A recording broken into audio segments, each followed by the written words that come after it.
Northwest Liberty News, picking the lock on the shackles of tyranny. Machines are gonna fail, and the system's gonna fail. The past is past, the future's now. Don't look at me. I think these people are completely nuts. Sometimes trouble just follows a man. There is another organism on this planet that follows the same pattern. Do you know what it is? A virus.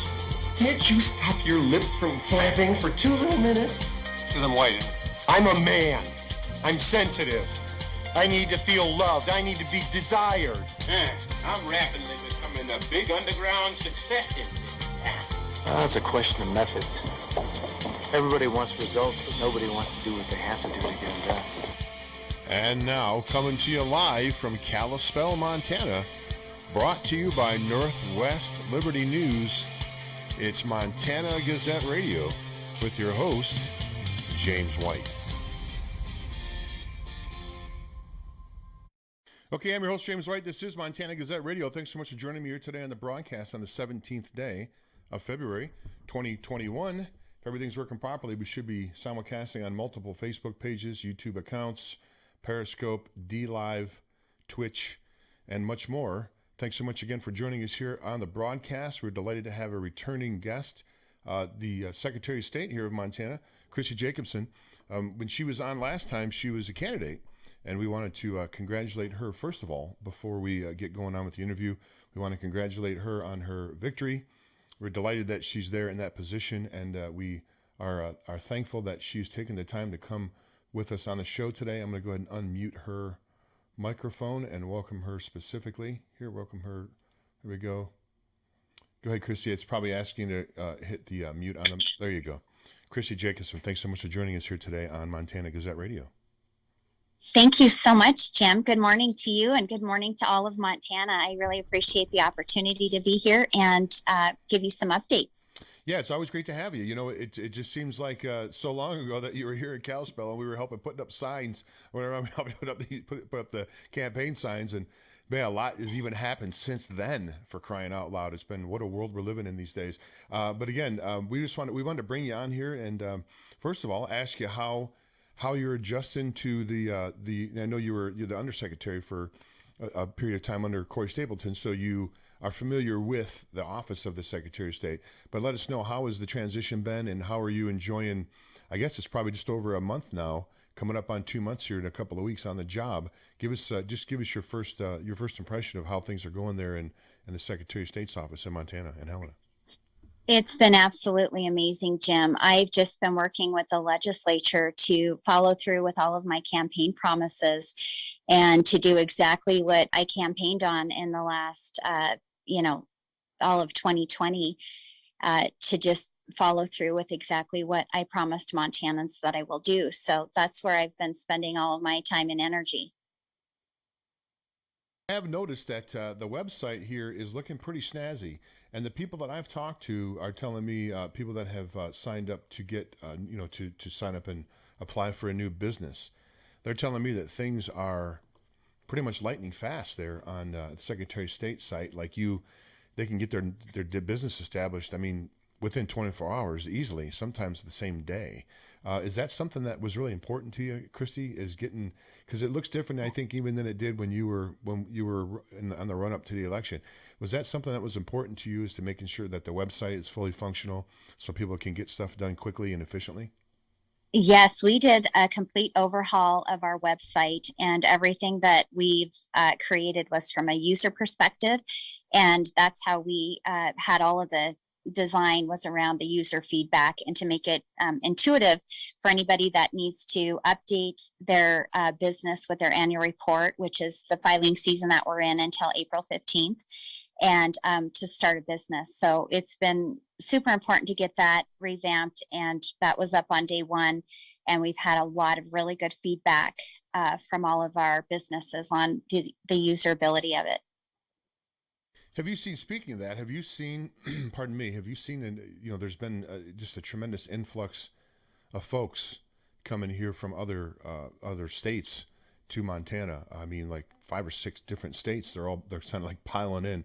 Are you noticing that from where you're sitting? Are you noticing the the influx of out-of-state people coming in and applying for new businesses, has that ticked up over the last, like I said, you were there before you won your election, so you should be somewhat familiar with that. I'm thinking over the last year, let's say, have you seen that pick up some there at the Secretary of State? We've had a lot of new businesses, and we've had some businesses that unfortunately did not survive the Bullock administration government, shutdown due to the pandemic in the last year. So there has been some, growth and new businesses and people coming in from out of state. And then certainly there's been some that have not, survived what the business climate has been in the last year. And I'm super excited and looking forward to the initiatives that Governor Gianforte has implemented to help businesses and get them back up and running. And our office is certainly a component of that. Another thing I campaigned on is keeping our filing fees extremely low. We're one of the lowest in the country to start a business. And I promise to all Montana businesses that I will keep it that way in the next 4 years. We will stay amongst the lowest in the country and make it easy for businesses to get up and running in Montana. Well, there's a couple of issues that are, I think, I believe are real important to folks. One, I think, is more important. They're both important, but one I think is more important than the other. The first one I want to talk about is the close primaries. I think that is something that, we know what happens typically in an election is sometimes the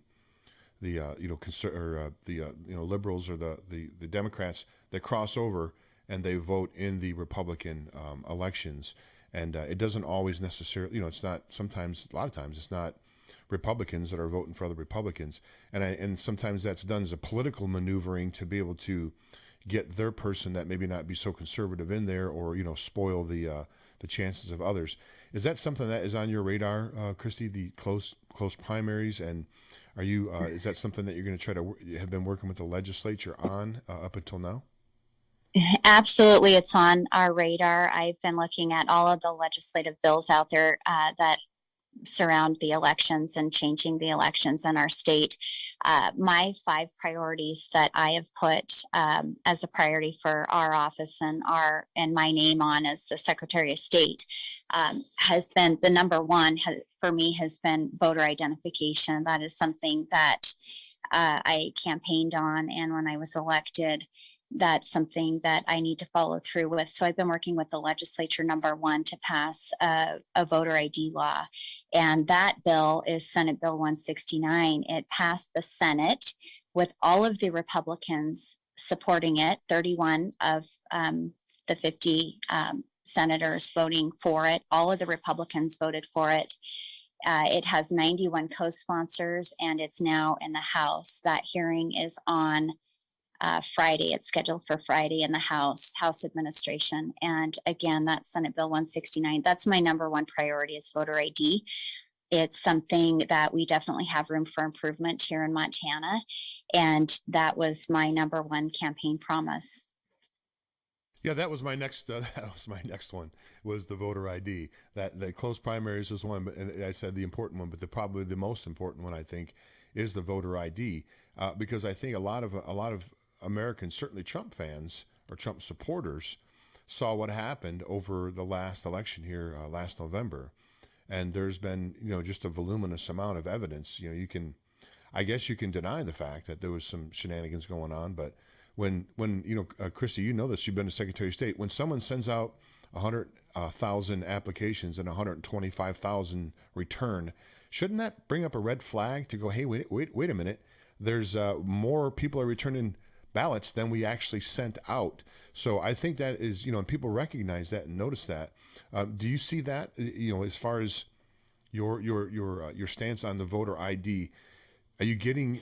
Is that something that you're getting from the constituents? Is that? I mean, I know you probably receive voicemails and emails and letters and stuff like that to the Secretary of State. Do you find that is that not only your main priority? Are you finding that's the main priority of Montanans? Is having? Go ahead. There's definitely been train wrecks in other states surrounding that, and that particular instance did not happen in Montana. We did not receive more votes than people that were actually registered. That is not what happened here in Montana. Correct. But certainly there's train wrecks that have happened in other states. And Montana, I think by and large, holds the bar very high. We elected Republicans in every statewide office, and our legislature is so strong with Republicans. And so I think the people of Montana voted loud and clear about the principles and the values and the policies that they want to see in our state. And I'm very proud of that. I talked to other secretaries of state around the country, and many of them they wish they could be in Montana and be in this political environment, because we are solid conservatives, and we have spoken loud and clear in the 2020 election. And I'm so proud to be part of the Republican presence in the state of Montana. And my goal is to follow through on everything that I promised the state of the voters in Montana to do. Another legislative initiative I have is to clean up the voter rolls of bad data. We had 30,000 undeliverable ballots, and that was something that I consistently throughout the campaign was concerned about, and that is something that we need to do better. And so instead of doing the check and the cleanup every other year, I have another bill in. It's House Bill 170, and that will require an annual voter registration list maintenance. So instead of doing that every other year, we are going to be requiring the counties to be doing that every year. And that bill has passed unanimously in the Senate, and it is headed to the House for hearings in the House. And that's another initiative that, again, will clean up the integrity and help the integrity of our elections in Montana. No, you're correct. The voting in here in Montana was pretty solid. I was referring to other states. You're right, where there was some serious train wrecks. Now, I don't think Montana had anything to do with the Dominion voting systems, if I remember correctly. So that may have been a reason that everything was, sort of more on the up and up here, if you want to call it that. I did talk to the commissioners, two of the three commissioners here in Flathead Valley, and they assured me that the voting process in Montana was good and secure, and that I should have confidence that it's going to be authentic. So thanks so much for keeping that standard high. We appreciate that, because Christi, in my view is, and then we'll finish up here just in a minute. My view is if someone in Kansas steals a vote, or Oklahoma steals a block of votes, that disenfranchises everybody, even people in Montana, because it's a nationwide vote. So I would encourage you to continue that, Christi, and maybe become a leader in across the country and getting this voter ID stuff in place. And appreciate you absolutely. My goal is, after this legislative session, that we are the absolute model for the rest of the country to learn from. Right on. And we've got some other bills too about the big internet tech censorship stuff too that I think we can lead the pack on. If you could, Christi, just give us some information about where people can find out more about you and what's going on. Is there any initiatives coming up, or anything that any announcements that you want to make here on the show, of programs you have going on, or anything upcoming with the Secretary of State's office you want to let people know about? I would just encourage anybody that supports voter ID to, it's very easy to testify, to send in an email in support. You have to do it a day in advance, but for Senate Bill 169, Senate Bill 170, and House Bill 176, those are three very important bills that'll have hearings in this next week.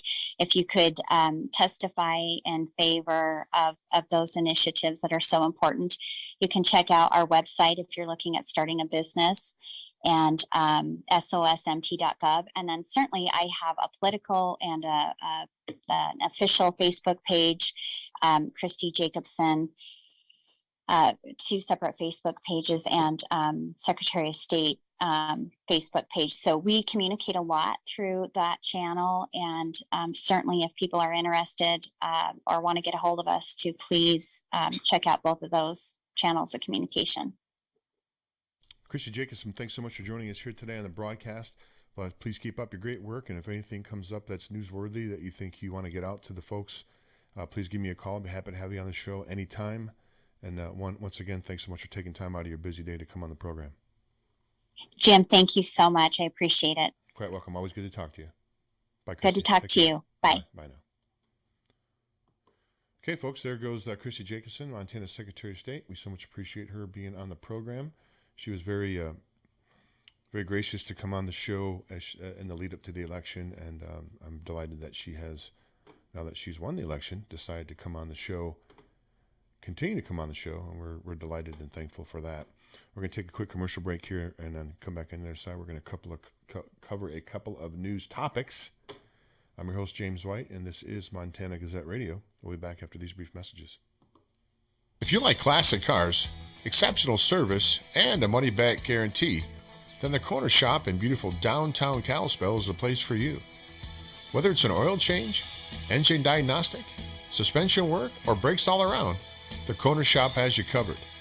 With expert technicians and a free consultation on all services, you can't go wrong with the Corner Shop. Did I mention the classic cars? While you're waiting for your expert service to be performed, take a stroll through the showroom to see Kalispell's smoothest collection of classic cars. The Corner Shop is conveniently located at 1212 South Main, just south of the courthouse. The Corner Shop is open Monday through Friday from 8 a.m. till 5 p.m., so drop by for an appointment or call 755-7777. That's 755-7777. The Corner Shop, Kalispell's full-service auto repair facility. Hi, this video is brought to you by PatriotPrepared.com, where right now you can save $250 on each large package purchase, plus get free shipping to the continental United States. In these troubled times, it's not a bad idea to have some extra food storage available, and you can save big at Patriot Prepared right now. Go to PatriotPrepared.com, that's PatriotPrepared.com, and use the code TRUMP250 at checkout to receive your savings today. Okay, folks, thanks so much for hanging on after the break. I appreciate it. I'm your host, James White. This is the 17th day of February, 2021. And if you want to support this program, the best way to do that is to support our sponsors. If you don't have storable food yet, folks, you really should. The freezing temperatures across the South has, I heard, wiped out half the wheat crop in Texas, which is probably no small amount of crops. It's a huge state. I don't know what's going to happen in the future. All I know is it's probably not a bad idea to have some storable food, water filtration, that type of stuff. And you can save big right now if you go to PatriotPrepared.com. That's PatriotPrepared.com. And all of the proceeds from that sales of those from that website goes to directly help this broadcast. If you want to support us directly, you can go to northwestlibertynews.com. That's northwestlibertynews.com, and click on the Support Independent News button there. Okay, we appreciate Christi Jacobsen coming on the line with us so much, and we are certainly rooting for her and her team to make sure that the elections in Montana are fair and equitable for all. Because if they steal a vote from you in another state, if they steal a vote in another state, they steal a vote from you here in Montana or wherever you're from. Especially like in a national election. So, if you're any state that's disenfranchised, you're disenfranchised as well. So it's I think it's key, it's vital to have voter ID laws here and put those in place. So the people who are voting are the ones that should be voting. For real, folks. Would you really? How can you really stand against fair and honest and open elections? What kind of a world you want to live in? We're just an entire world of fraud. It's mostly fraud now, but can we have some modicum of normalcy here in this country? Maybe have like a fair and honest election. We'll see. There's a lot going on here these days, and not a lot. Most of it, I'm not too happy with, but we're plugging along here and moving forward. And just trying to continue to expose these scoundrels for what they are, and that's scoundrels. and we certainly do appreciate your help in doing that. I got something I'm going to cover in here in a couple of days. I got a cease and desist order for one of the articles that I published, and I'm going to be covering that here in a couple of days. I'm not going to cease and desist anything, so just if you're watching, just not taking anything down.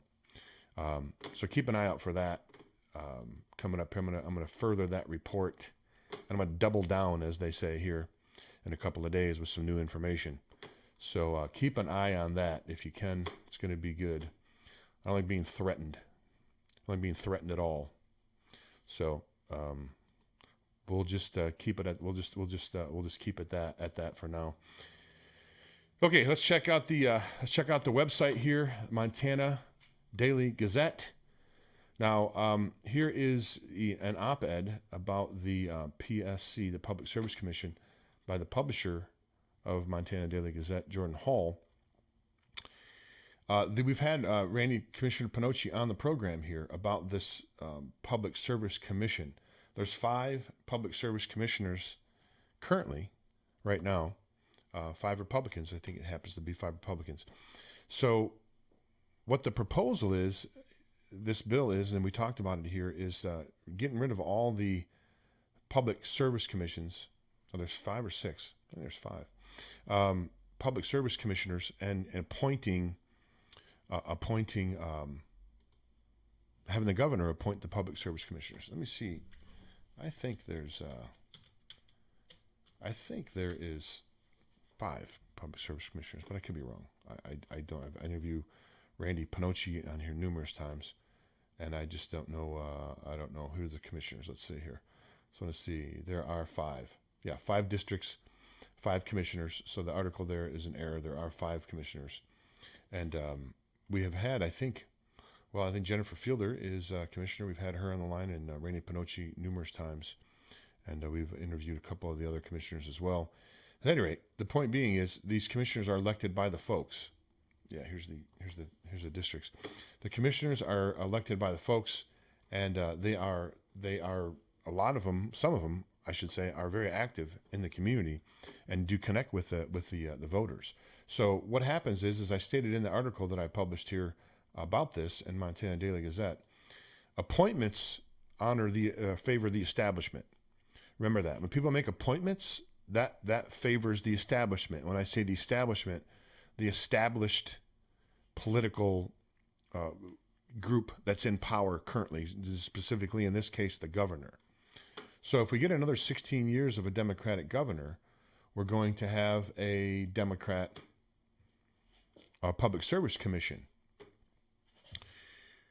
Why would you, I've been a strong proponent on this show for a long time of getting rid of appointments. No one should be in a position at all that to lord over you or take from you or tax you or fine you or anything unless you voted for that person, unless you voted for them. I'm against all appointments. I think every single person. Now, if you want to appoint somebody to be the gardener, where all they do is they're a gardener and they water the flowers and dig weeds and do that type of thing, more power to you. Appoint those people all day long, right? Someone to do the laundry at the State House, appoint those people all day long. But when you put people in a position like we've had here, the health officer who's appointed in some counties, when you put appointed people in positions, they have what's your recourse on them? What's your recourse about, you impeaching them, voting them out of the office if they don't do a good job? You don't have it. I'm 100% against appointments in situations where there are people appointed that have some sort of authority over you, or can, like I said, can fine you, can otherwise sanction you, put a lien on your property or whatever. Anybody that is in a position to do anything like that, they should be voted in my view. Now, is that realistic? I mean, it can happen. Is it realistically going to happen? Probably not. That's one of the purviews of winning an election, one of the benefits is you'll be able to appoint people that you want in positions that you want them in. You know, do we have the mechanism currently set up to vote for every single person, like head of the DPHHS and head of all these other agencies? Yeah, we could. I mean, we're adults and we have a reasonable amount of intelligence collectively, a reasonable amount. So I think we could probably figure something out. But I don't think that the governors specifically are going to be on board with that. I wouldn't think they would sign a bill that would take away their appointments, because I think it's one of the benefits, the perceived benefits of being a governor, is for you to be able to appoint people that you want to appoint. Again, if you want to appoint somebody, in a position in the kitchen or something that's non-administrative, meaning that they cannot create any laws or statutes or codes that affect you, the individual. Okay, they want to change the dinner menu, by all means, more power to you. But if they want to vote to ban you from certain restaurants if you don't wear a mask or whatever other shenanigans they want to pull, that person should be elected. They should elect those people that do that. I mean, the system in government, folks, whether you're Republican, Democrat, whether you like the current administration, whether you don't, it's broken. It's broken really badly. It's broken really, really badly. Special interest, you've got lobbyists, you really need to take the money out of politics. Is that even possible? That's what we need to do. We need to divorce the tremendous amount of money that gets thrown around in politics. We need to divorce that from politics in some way. Now, does that mean that people can't raise money for their campaigns, stuff like that? No, that's not what I'm saying. I'm talking specifically about groups that move in that have a lot of money, that can pay a lot of people to be lobbyists, to be in the ear of the people that make the laws, which are the legislators, not the governor. Governor is not in a position to make laws, right? It's not a king. Okay. Executive orders, any executive orders. We've covered this on the show. Any executive orders that are proclamated by the government or the president, for example. These executive orders do not affect you and me, the folks. Executive orders are not for, Joe and Jane citizen. That's not what they're for. They're for the departments. They're for Health and Human Services. A presidential election or a presidential context. They're for the Department of Defense or, Department of Agriculture. You put out a executive order that is directing them, your organizations, not us, the folks. Not the folks. No, the legislators are the ones that are the lawmakers. And that's why it's just, this whole executive order thing. I mean, it's just off the charts. What is Biden signed over 50 executive orders and executive actions? The guy hasn't even been on a job a month. I mean, this is ruled by fiat. This is not the way that things are supposed to be. The system is really broken badly. And the only way it's going to get repaired is if more people become involved and more people say enough is enough. Do you really think, think about it for a second, folks. Do you really think these people that are elected in these positions or these people that, lord over us, do you think they're the best and brightest and most capable people to be in that position? Let me just ask yourself that question. You may think so. That's okay. I don't believe so. I believe a lot of these people are chosen and selected. And sadly, a lot of them are being blackmailed to toe the line and do what they're told to do. The whole thing's corrupt. Anytime, like I said, anytime you have big money in it, big lobby money, people move in, and spend just some companies have lots of money to spend on lobbyists. And they lobby the legislators to pass, bills that are favorable to them. And their daughter gets a nice job, in the summertime, making six figures and showing up a couple days a week, if that. That's how the world really works. Sadly, there's a lot of corruption and a lot of crooked politicians and a lot of crooked people and everything. And it's only going to stop when we stop it. These criminals, they rarely ever just retire. It just doesn't happen, right? And then again, lastly, criminals don't usually turn themselves in. They need to be apprehended. So that's all I have for today. Appreciate you looking in here on the show. I want to thank my guest, Christi Jacobsen, for coming on the show with me today. You can check out her, what she's got going on over at the Secretary of State. Just type in Secretary of State, Montana, and you can bring up the website there. Website looks great. The new website looks great. It was good before, but it sounds like looks like she spruced it up some even now, more so since she's been in office. And we're thankful for her for coming on the show today. Again, you want to support this broadcast, go to MontanaGazetteRadio.com, MontanaGazetteRadio.com, MontanaDailyGazette.com, or the flagship northwestlibertynews.com. Till next time, this is James White for Montana Gazette Radio. Saying bye now.